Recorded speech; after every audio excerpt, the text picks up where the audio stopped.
This is Guardian Radio, your station for up-to-the-minute news, intelligent, interactive, and engaging conversation. 96.9 FM. The views and opinions of the hosts and guests are their own and do not necessarily reflect the position of the management and staff of Guardian Network.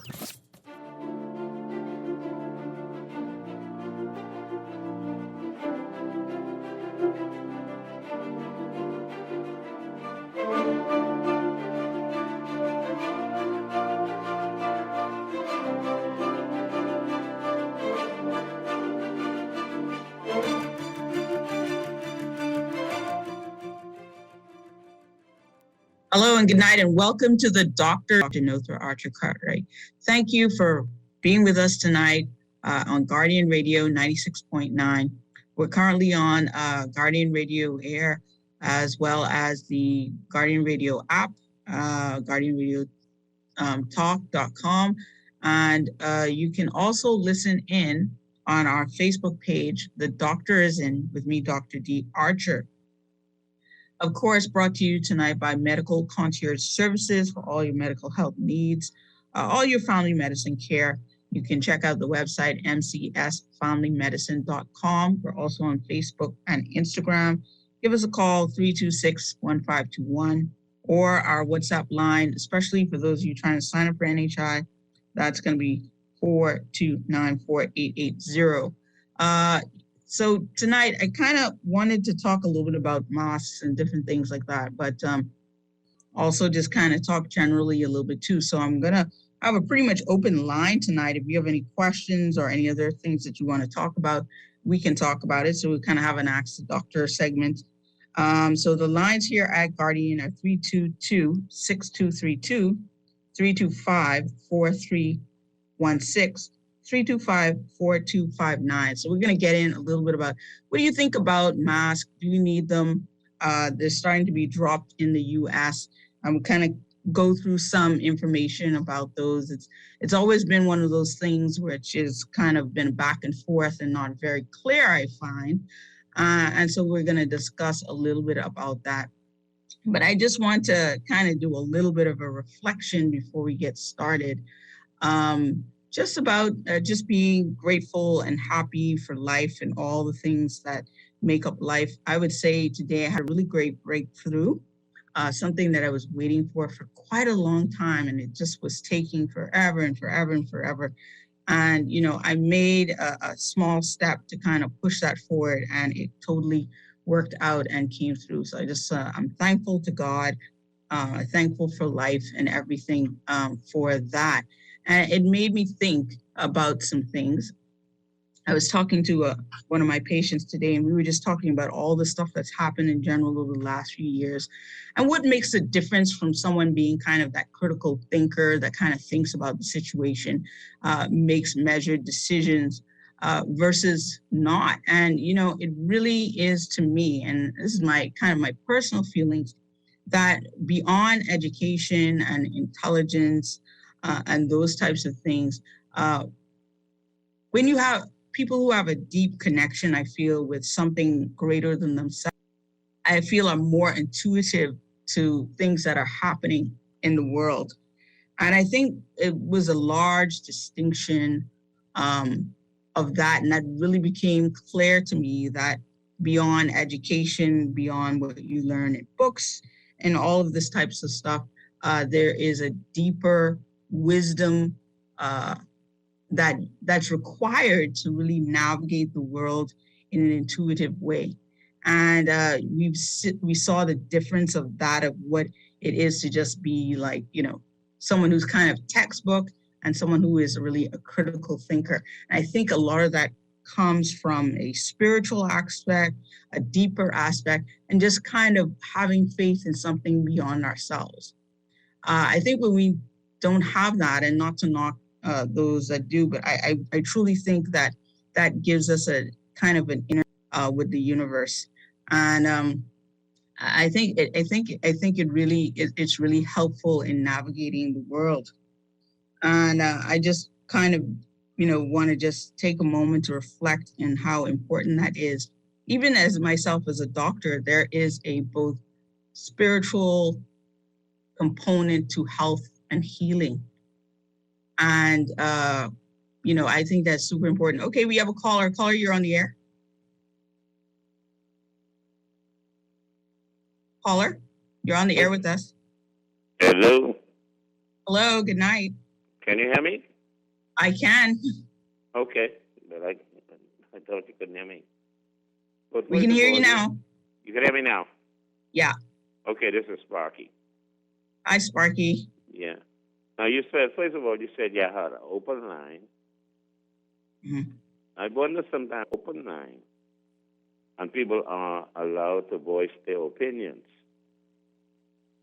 But when we have these open lines, and sometimes when we talk about the talk show host, and we talk about the producer, then they don't agree with what you're talking about. They cut you off. I think if you're talking anything, as long as now, I'm not going to use no obscene language. Okay. Nothing like that. I'm not going to call no names. I'm not going to defame nobody. But all right, don't get me in trouble, Sparky. But I might just say, you said open line. Yeah, well, so I might just want to voice my opinion. You're right, Sparky. Go ahead. What do you want to talk about? On different things, because I'm a 70-year-old man, a citizen of the Commonwealth of the Bahama Islands. Mm-hmm. And I've called into talk shows, and because the producer might not like what I'm saying, or the talk show host might not like what I'm saying, in regards to what he believes, I get cut off. So is it really an open line? Well, we tend to do like social and medical topics and mix them. So what I'm saying what's your comment? What do you want to say, Sparky? I've given you an opening to tell me what you want to say. I'm talking about my Commonwealth of the Bahama Islands, as to what we've been going through over and repeatedly for years, in and out. Okay. From the time our father of the nation, Mr. Finland, Mr. Ingram, Mr. Christie, and Mr. Minnis, and now Mr. Brave Davis, we've been going through most of these things, only this and that and that, and people have been thanking them for opening up the talk shows for us to talk. But we keep going through the same things over and over. Now we listening to somebody telling us that possibly a world war might be getting ready to start. We are hearing about the cost of living going up. Mm-hmm. We've been hearing about most of the stuff we import, and we don't even want to start to even grow our own food. We just want to import everything. We've been talking about the Commonwealth of Bahamas, the Crown land, what has been given to us, or they said it was given to us by the Queen. We can't get the Crown land to grow our own things. Most of the younger people now don't want to grow no food. They just want to sit on the blocks and smoke ganja, drink Guinness, wear the pants behind the hip, and do foolishness. And the people that want to do work, all the government seem to stop the people who really want to work. We always got to go to these people to beg us we want to work. We want to build our country. But just like everybody else around the world, the leaders, whether they be religious leaders, political leaders, or social leaders, they hold back the citizens who want to try and build the country. I'm just coming in here. I went to a place this evening, a Chinese place. And I must say this, and I hope somebody's listening. I went to a Chinese place today where they have a bar, a restaurant, and selling clothes in the same building. Can you get a Bahamian to get a license like that? Who are these Chinese? Who are these foreigners to go up to immigration to get these licenses to do these things? And a Bahamian can't even get a piece of land in their own country, what they call crown land. We got the doggone foreigners come from the south. And I would say this like it is. The Haitians come in our country illegally, and they build 47 shanty towns, and they have these shanty towns. Nobody can close them. They don't have no weight permits, no building permits, no nothing. But if I want a piece of land in the Commonwealth of the Bahamas, I can't get it. But a foreigner named a Haitian could get a shanty town. What do we have to do? How much begging we got to do for Bahamian to get a piece of government land given to us by the Queen according to our Constitution, that the lands belongs to the Bahamian people?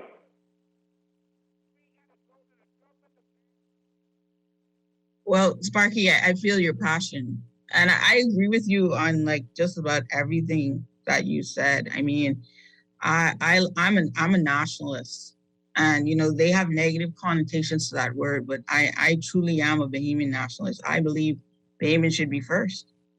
I have no problem with people coming in and you know a lot of being here and helping us develop, but at the end of the day, I think that the Bahamas is for the Bahamians, and we should be first. We should be first. And we have to kind of think about who we choose to be our leaders. And I would say for the last 20, 25 years or so, we've been in a race to the bottom. I mean, there just hasn't been the quality of leadership that we require to pivot. We've been continually doing the same thing over and over again. Randy, I see you calling me on my WhatsApp line, but you've got to call the station and you're calling my cell phone. So if you want to get on, you have to call the station. I'm calls on my phone. So don't call me on my phone, guys. Call the station if you want to talk. But I hear your passion. I hear what you're going through, and I feel you. I feel you completely, and I feel that way too. And I feel like there's a lot of, and I think that's why inside of me I was gonna do this topic about masks and all the stuff like that, but I just had a feeling to just kind of pivot and just kind of go with an open line concept, because I'm tired as well, you know, and people say, well, you're tired, you need to get into politics and all this stuff like that. You know, I'm a citizen. I would like to just feel comfortable as a Bahamian, feel like this place is for me, feel like that I'm not continually, because I'm actually Bahamian. I was in the bank today, and I got to realize something that was so crazy. I just couldn't believe the structure of certain things, and the fact that some of these old rules that kept people in their place, in their box, is still being instituted in this country. But it's done in a very pervasive and submissive kind of submersive way, in which it's not direct, but it's implemented into our laws and our policies. And we as Bahamians need to start thinking a lot more strategically about how we make decisions and who governs us, because we're continuing to have the same types of people over and over again. And what this means is that we can't move forward as a nation. You know, we can't move forward in healthcare. We can't move forward in education. We can't move forward in terms of ownership in our economics. It's because of the style of leadership that we seem to gravitate to or are accepting of. I feel we are very accepting of a particular behavior.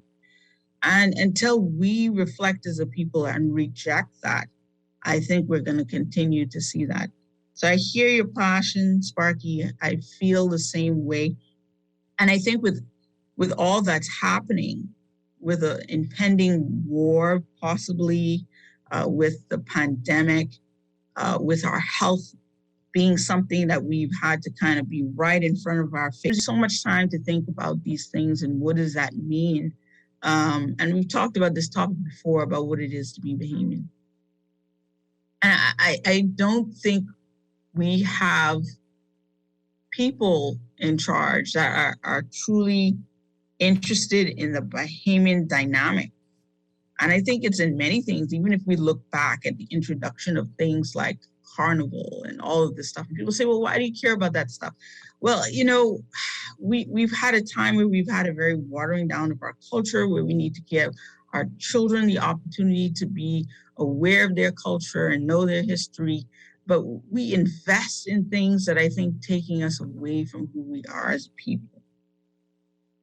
And I think to not know oneself is stressful.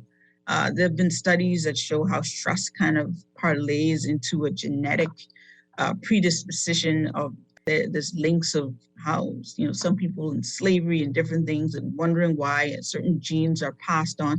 And so our environment, what we go through every day, is quite linked to our life and our well-being.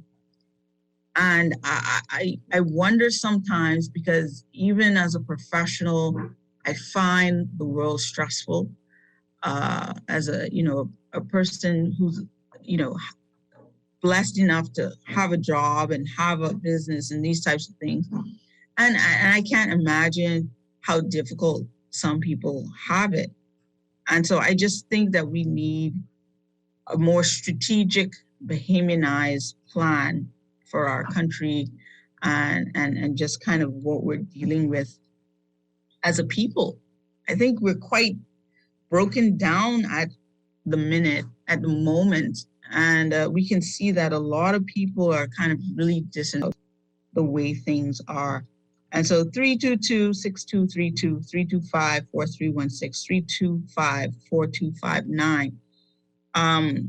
I think the pandemic is ending. I think the other day we had like 3 cases, but we're not seeing the movement to remove the restrictions in the fast manner that I think would be more appropriate. We're taking a very kind of slow approach.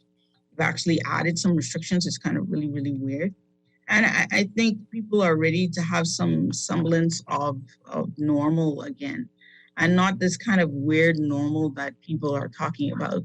Normal as in going about our everyday lives, making decisions for ourselves, our health, and our family. And it's extremely important that we do get to that point. Parts of the world is moving on. And here we are as a country quite stagnant in that approach.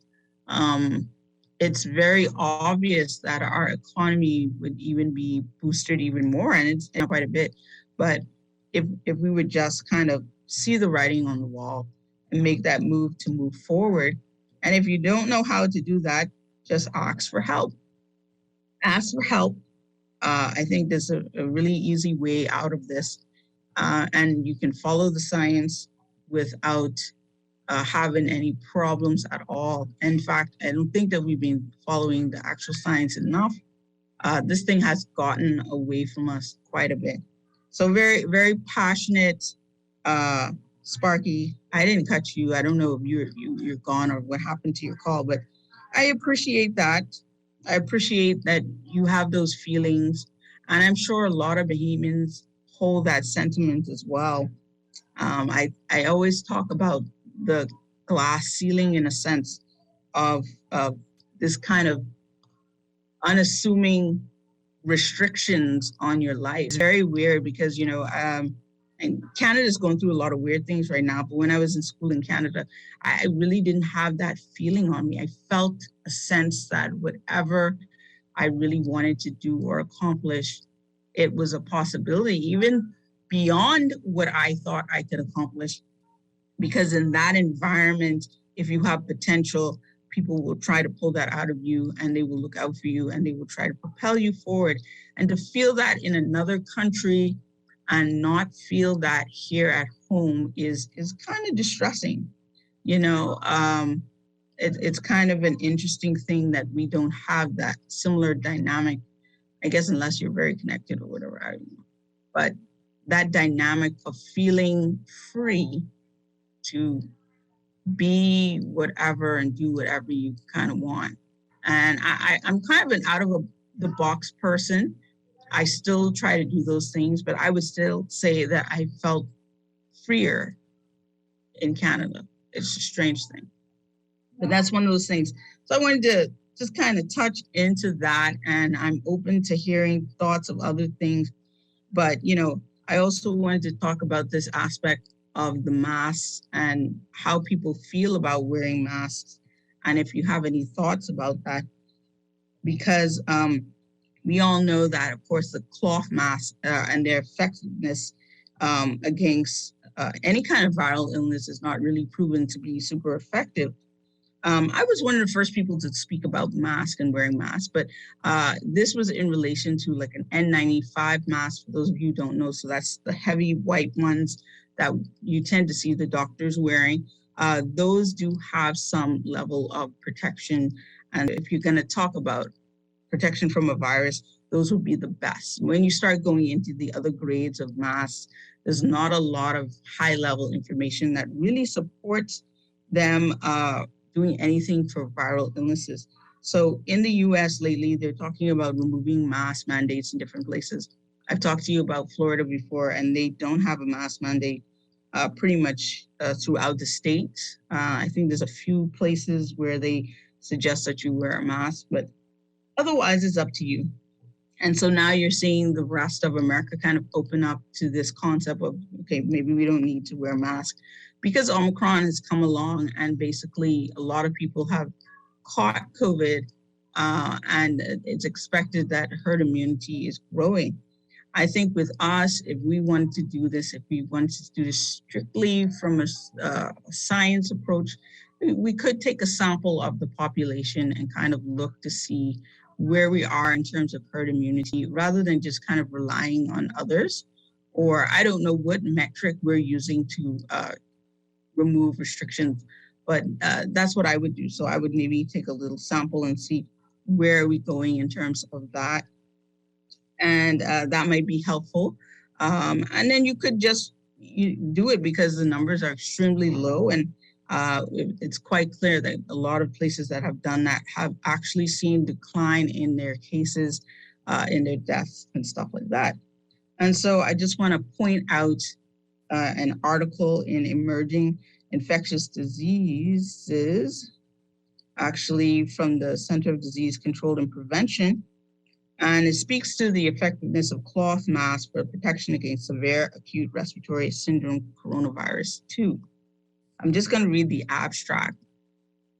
It says cloth masks have been used in healthcare and community settings to protect the wearer from respiratory illnesses. The use of cloth masks during coronavirus pandemic is still under debate.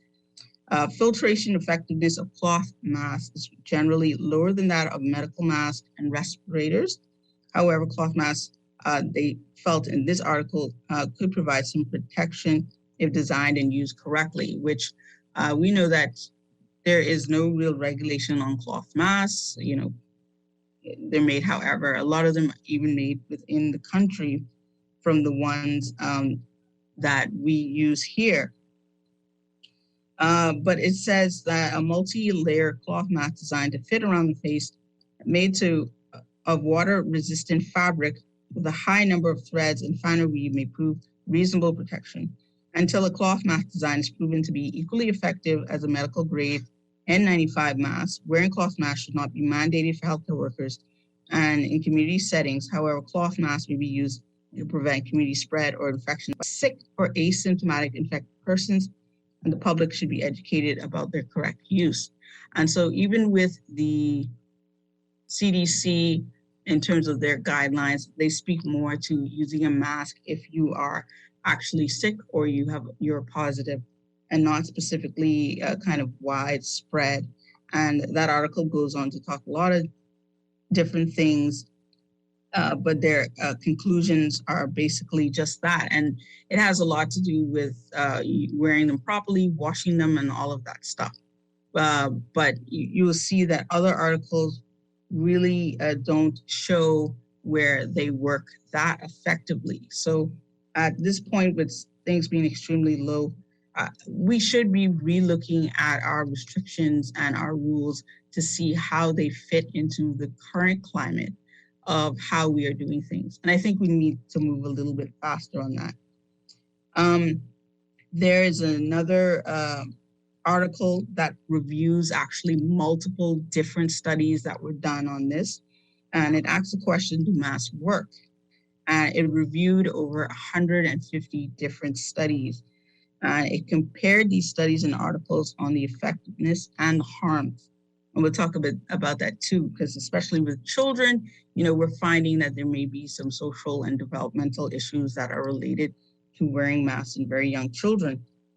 All right, so the focus of the article basically is looking over the last 20 months and at all of these different papers that were done to address this.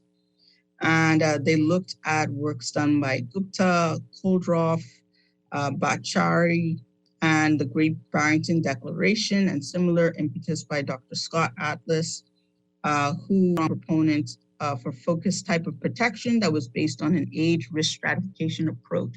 So I do take a similar approach, very kind of risk stratified approach to this whole infection. And so I agree with them so far. And they talked about the early lockdowns and the greatest mistakes that were made in the public health history. And I also agree that we made a lot of mistakes. And we saw that by, our post-review of the lockdowns. I think in Britain, the study that they looked at the lockdown and what effect that it had, and the effect was like less than 1%.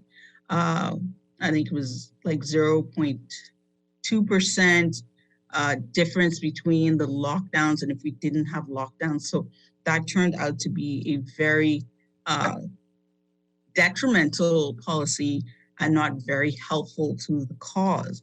And that is why at all times there needs to be reevaluations of the policies that we have in place.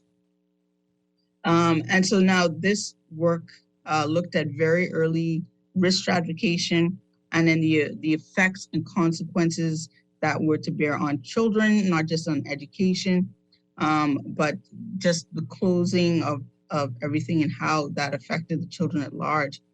And looking at the different pressures to continue with mask wearing. And so this evidence looks at the comparative effectiveness in the research, as well as the relative evidence and high levels of reporting that were done. Today, the evidence that the masks do not work to control the virus, and they can be harmful, especially in children. So like we said, the most effective masks are going to be your N95s. These are usually not what children are wearing. They're usually wearing cloth masks of some sort, and they are not very effective. So what are the studies saying in terms of effectiveness? I'll just go through a few of these before we have a break, and you can think about just this yourself. So what makes a really large difference is that Omicron is a very mild disease, as we can see. We've kind of went through this excessive number of cases, and then we've had like a burnout. And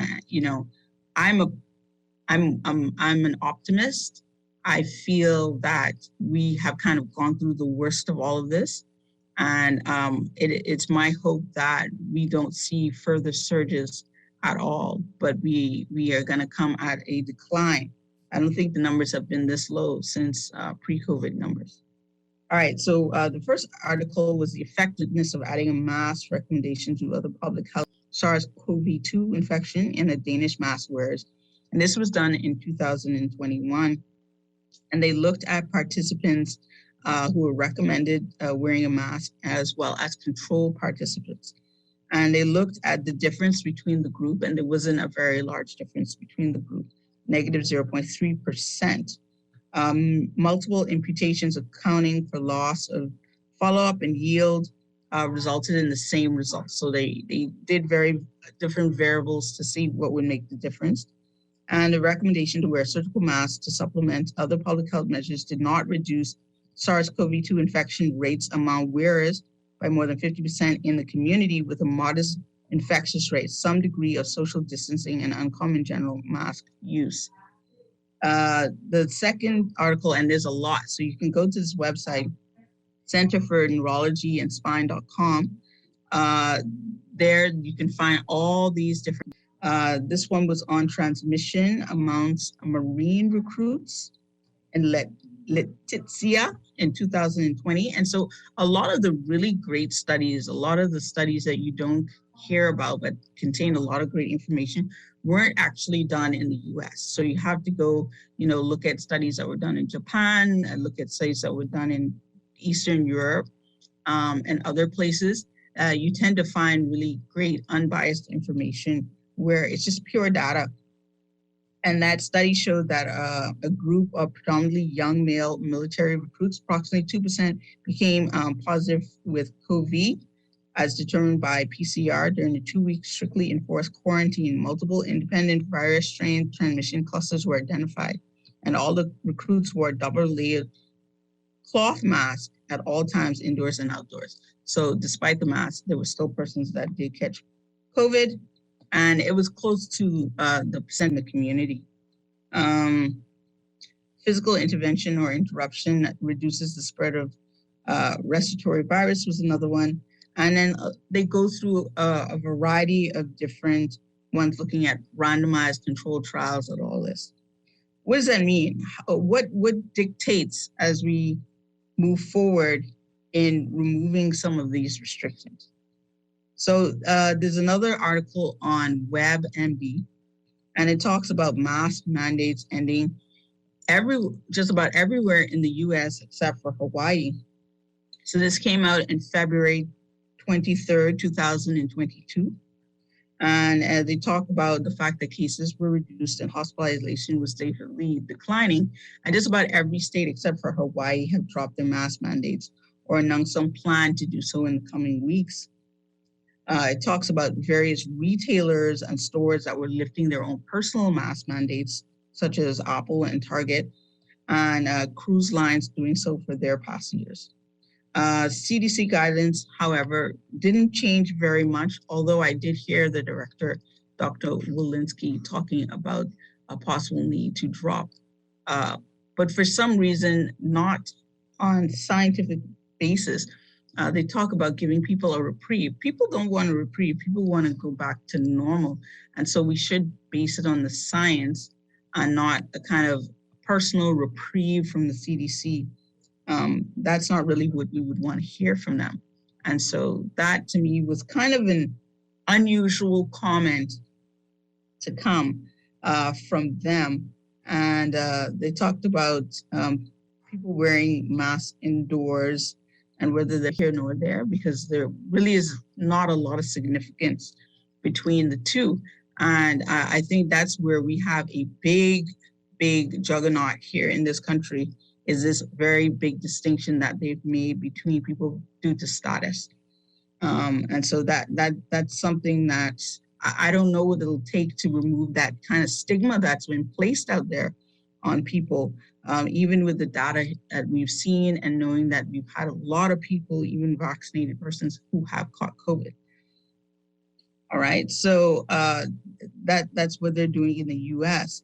And so Walensky said, we want to give people a break from things like mask wearing when these metrics are better, and then have the ability to reach for them again should things worsen. So a very kind of pessimistic approach that we're going to let you out for a little bit, and then we're going to take it back. And I think what we need is a more positive approach that, hey, this is going to go away. And that's what we're going to do, because it's kind of dying out. And I think the more that we go back to normal, the more the natural process of this virus will take place, and we will eventually be able to get out of it. And as you see, it's becoming endemic, as I predicted over a year or two ago. All right, so all the states, they're basically relaxing it. Even the very liberal states who have been very hard on mandates and restrictions, they're all looking to remove a lot of those mandates across the board. Okay, we will take a break and we will come right back. So we'll see you back in a moment on The Doctor's In with me, Dr. D. Archer.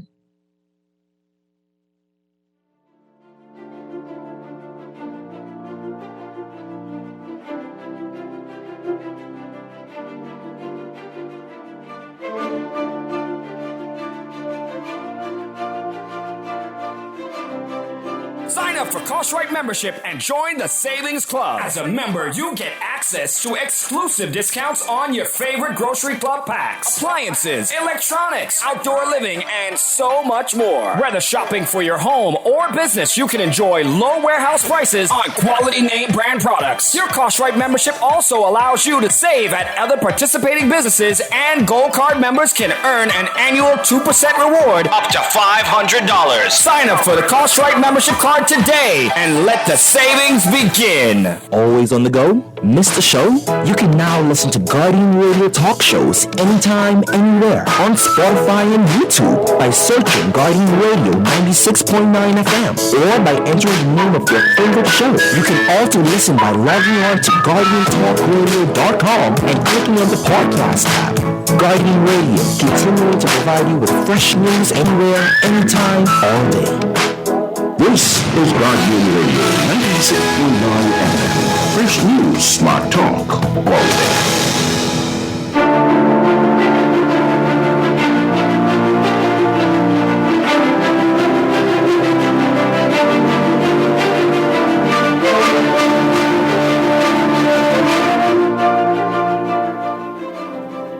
And welcome back. Sorry, we got some feedback there. Hello? Okay. Hello and welcome back to the Doctors In with me, Dr. D. Archer. Producer, we're having a little bit of feedback. I'm not sure what happened there. If we could just adjust that. Hello? Okay, all right. It seems to be, it's still having an echo. We're having a bit of feedback. I don't know what just happened. All right, that seems to be a lot better. It's like an echo coming in. All right. Yeah, so good night. I'm Dr. D. Archer Cartwright, and we were talking here on the Doctors In with me, Dr. D. Archer. We had an open mind tonight, so we will take your calls and if you have any questions. But we were also talking about kind of the mask and the mask mandates. Are they necessary? Are they needed? They're being dropped in a lot of the American states. And so should we be doing the same? Should we be making those steps forward, especially with our numbers being extremely low? The numbers are 322-6232, 325-4316, 325-4259. Now, I talked to some people who want to keep their mask on, and that is fine. I mean, whatever makes you extremely comfortable. But is there really a need for it at this point? I don't really think so. But a lot of people feel very comfortable with their mask on, and I think that people should be free to continue to wear their mask. I also don't really think that it's really a good thing for children as well, since their chances of severe COVID are extremely low. And so I would love to see our kids kind of weaning back from some of those things. I found an article was talking about preschool children wearing masks being bad health, and this was in the Public Health and Practice, Volume 2, November 2021. It's in the journal, it's on ScienceDirect.com, but it was published in Elsevier. And so these are the different journals that, people, when they do studies or commentaries, they would basically print in there to give their opinions or to give their science. And so this article, which was done by Hughes, Bhopal, and Tomlinson, is written here. And they said children, I'll just read the abstract. Children are not small adults. This is a critical point that many pediatricians and other child health professionals get bored of saying.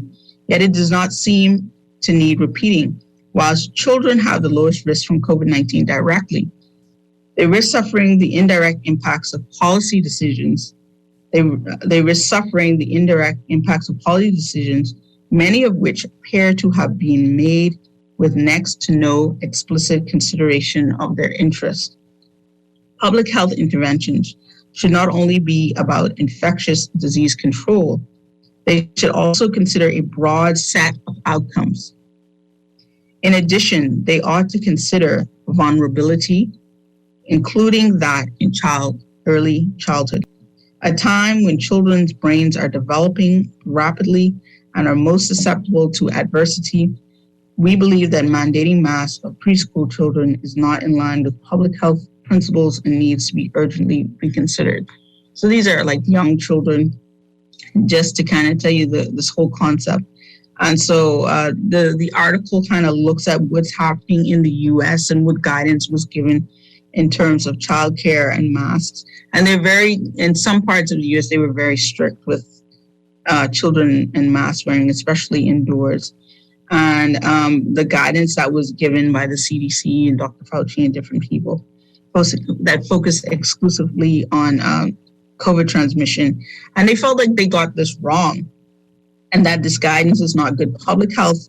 And when the limited potential benefits of this policy are considered alongside the potential harms, it's just not a good policy. And so what we saw was there was policy being made that only took in regard one aspect based on something that was not really factual in the sense. It was more based on the fear of the situation. And then they didn't look at the other determinants that would have made these policies good policies. So what are the other effects of the decisions that you make? And so we tend to kind of follow along with others are doing. This was an opportunity for us to look at and do things on our own in a different way. And so I totally agree with the writers that we were not good with crafting policy because it was very one-sided policy. And we were very broad in our approach to our policy. And we didn't look at the nuances that make policies good or bad. And on to talk about the importance of early childhood for the rest of a person's life and what happens in those early moments that really matters, and changing the beginning has the potential to change the whole entire life story. So this affects learning, earning, and happiness. In addition, the centrality of responsive caregiving and interactions such as between peers and with caregivers in the home and children in different childcare settings is increasingly well appreciated, affecting language, social, emotional development, and IQ. So the things that happen early in childhood and what people are looking at now is how did some of these policies, keeping the children out of school, wearing masks, how are they going to affect future development, especially in young children? It was also an article in a study where I saw that they were looking at the development of young children and babies and finding that they were not hitting their developmental milestones as early, kind of these COVID babies. And so what does that mean and what does that do? There's a school of thought that once we get out of this will all kind of melt away, but we don't totally know because we've never really kind of been here before. So what kind of challenges would we have created for these children at various levels and stages of their development?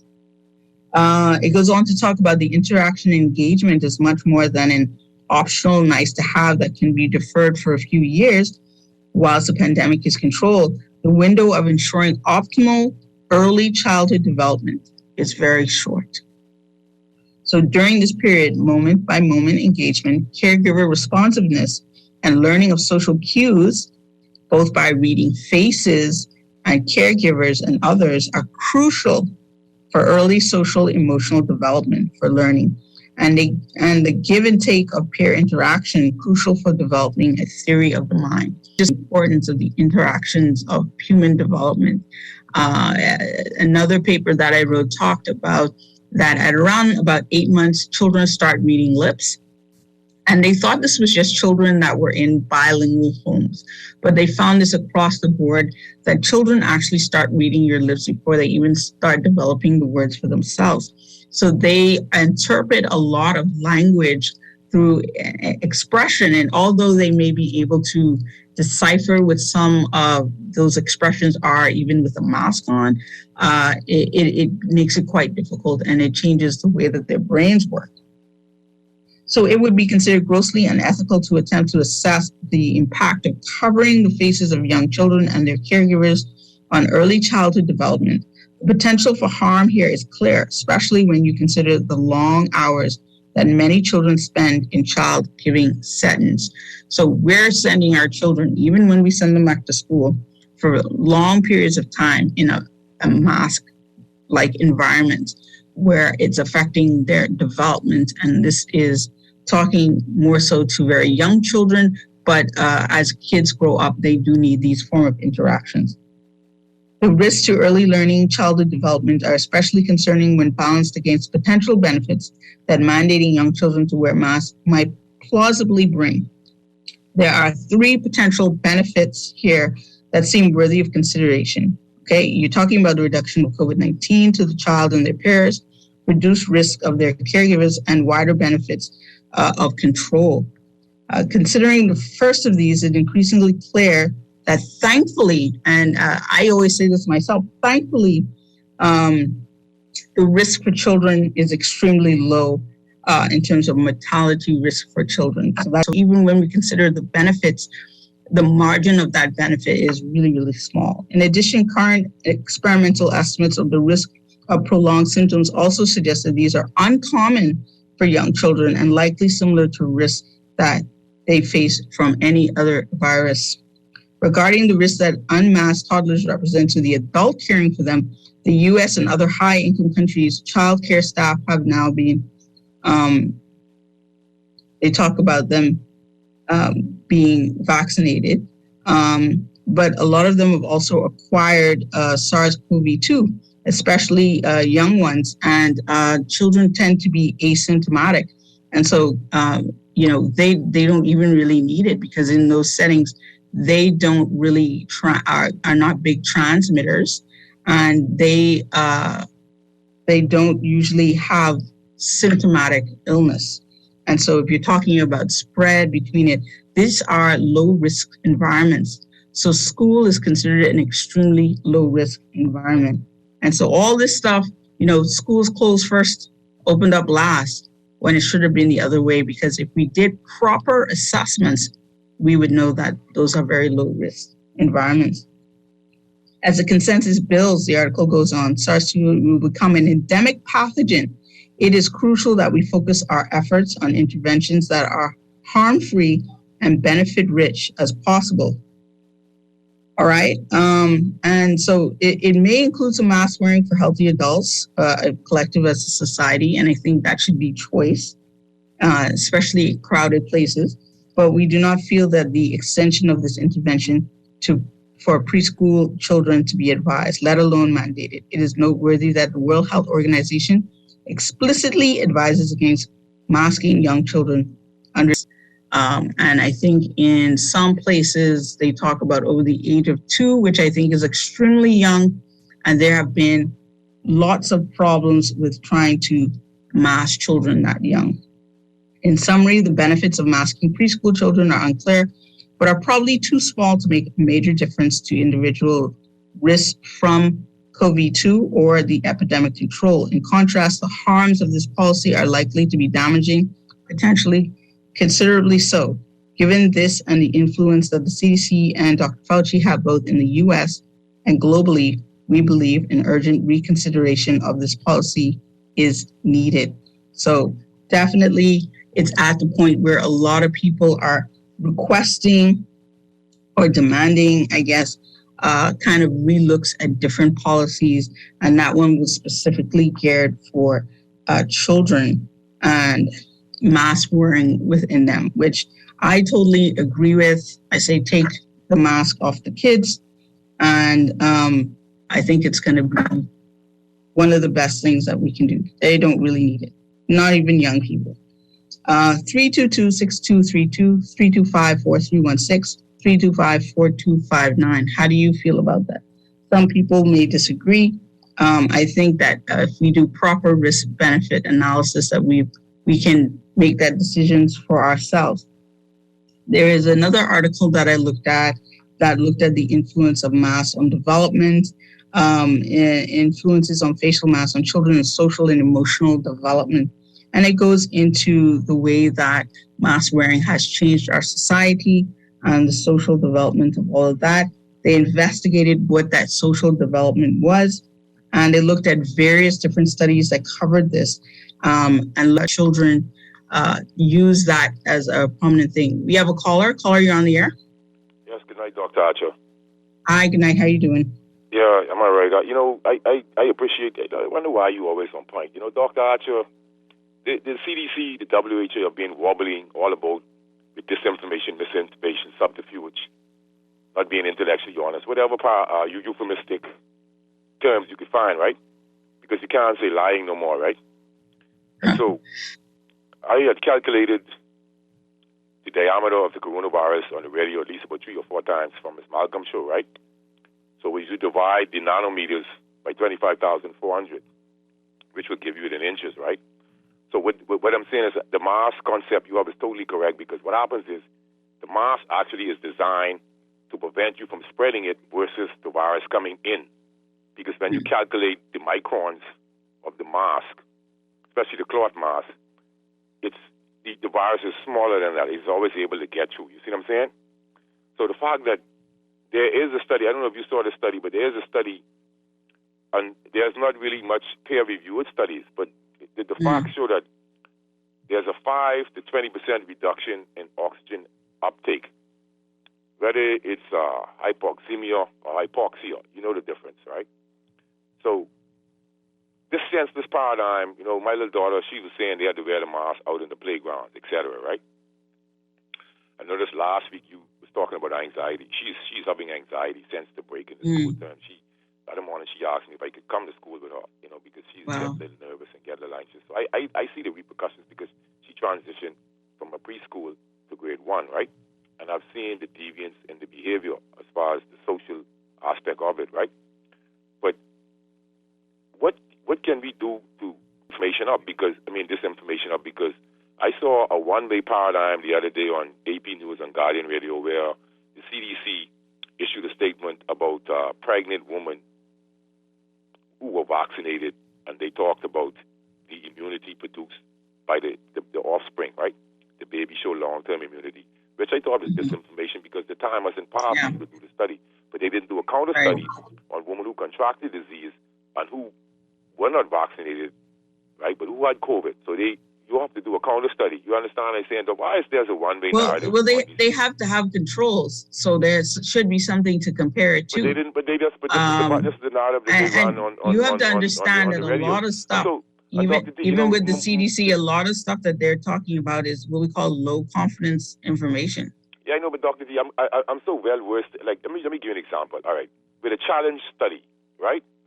The fact is that the challenge study is you infect the person and then they are under clinical conditions or they are in the hospital exposed to healthcare versus real-life application like you infected, you're not supervised by doctors, etc. People must realize that a study is actually, the person is exposed to doctors and treatments. It's not a real-life application. So that don't really count. Then they turn around and use relative risk reduction versus absolute risk reduction. Why can't people explain these things to the lay? Because I am, even with the PCR test, me and you discussed that, and they making people look like they crazy when I talk about the cycle threshold. Why can't people have a sensible dialogue about facts and have a fact checker to prove who is being disingenuous with the Bahamian people? People will actually hurt you for speaking the truth. Have you heard about the lady Brandy Vaughn, the sales agent for Merck Pharmaceutical, who was testifying against Merck, who allegedly committed suicide in her bedroom, but she actually was on that she was being harassed, etc. from day one. They was breaking in her houses and all of that, right? And she all of a sudden, her son found her dead in the room. So most people don't realize people have lost their lives trying to get the truth out to the masses, right? And to hear you say that, right, is really enlightening for me because we are just, and the thing is with the health officials and third world leaders, Dr. D, I'm not too impressed with the level of knowledge that they are displaying to people and because they feel as if, all right, the CDC chief, the CDC spokesman, I forget her name, it's a lady, she made a statement when, what happens is there was over 1,000 pages that they have, but they only release about 90-something pages concerning data on the pandemic. She made a statement She said it's not they were very selective. They were very selective about the data that they released. That means the public is not sensible enough to decipher truth from lie. So they have decided what they prefer you to know because the explanation that was given for that was the fact that they felt the public would make another conclusion than the one that they wanted them to make. Oh, God, help me. But conclusion, a conclusion is a conclusion. A conclusion is based That's on basically fact. what they said. But, nothing makes sense now because another thing, even though Dr. Darboe gave the people a little bit of freedom, they're still following the global paradigm now. I'm not going to blame him in particular, but I'm going to blame him. You got 30 seconds. Yeah, because something he said that appalled me and slapped me in the face. When he said, when they asked, other countries are lifting the pandemic protocols, right? He said one heart didn't fit all, but one heart fitted all when they decided to log down the whole world and pass pandemic protocols to oppress people. But when it came to liberation, one heart fits all. Come on, man, Dr. D, man, they got to do better than that. Why are they scared to have a conversation with me? Well, they don't even have a conversation with me. We got to go. So, I know more on them, Dr. D. They showing me lost. Thank you for calling. We got to go. But, I think there's a particular script that has to be followed. And, unless there is pushback from the community, we have to kind of follow through on whatever is written to happen. And I think that's all it is. If you're just reading the script, then, it doesn't matter what's going on around you. Things could have changed. But if you follow in the script and that's all you're going to do, that's what you're going to get. And so I hope you all have a wonderful night. I hope this brought some thoughts to you guys. Ask some questions, think about these things, and let's make some changes happen, because I think we can live without a lot of these restrictions and we can move on to our normal lives. So hope for the future, and see you all next week. Thank you for listening on Guardian Radio, brought to you by Medical Concierge Services. We'll see you next week. Good night.